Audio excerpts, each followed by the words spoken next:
Hey everybody! I wanted to share with you guys how I made this really ugly Christmas sweater. I needed it for an ugly Christmas sweater party and I didn't have one on hand. Couldn't find one at Goodwill, so I did what anybody else would do and made one.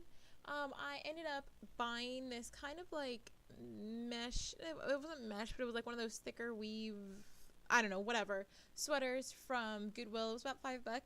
I had jewels on hand, jewel glue on hand, and those were left over from another project. They're just from Michael's. Those were those little snowflake things were left over from last year's crafts. They're just like random, just rhinestones. Pretty much what I did was I laid everything out how I wanted it, or as close to as I wanted it, and then started gluing things on.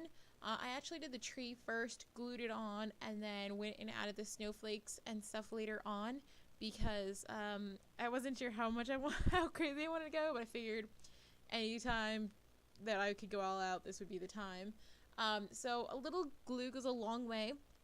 I've got my shirt, or my sweater, I guess, with a layer of paper towels underneath it, and then underneath that, a like a cardboard box kind of smushed up, not smushed up, flattened down. So that way it's got some separation in between it, but that way if it sticks with the glue, it isn't that big of a deal.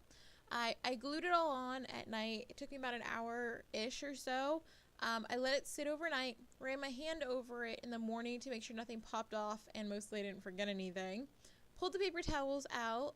I did have some resistance, so I turned it inside out. And you can see there's some residual paper towels, which honestly, I'm going to probably wear this once and never again, so I'm not terribly worried about it. I did my best to tidy it up, but can't complain for a last minute ugly Christmas sweater. If you've made an ugly Christmas sweater before, or are doing it this year, I'd love to see it. Send me pics on Facebook or tag me on Pinterest. I'd love to see them. And since I figured it was going to be obnoxious with this ridiculously bright and shiny sweater, I went ahead and did some nails to match it because why the heck not? So I'll put a quick pic up here, but you should be able to see them on the blog pretty soon, and I'll have a tutorial for them in case you want to make this look at home. Thanks so much for watching. Bye!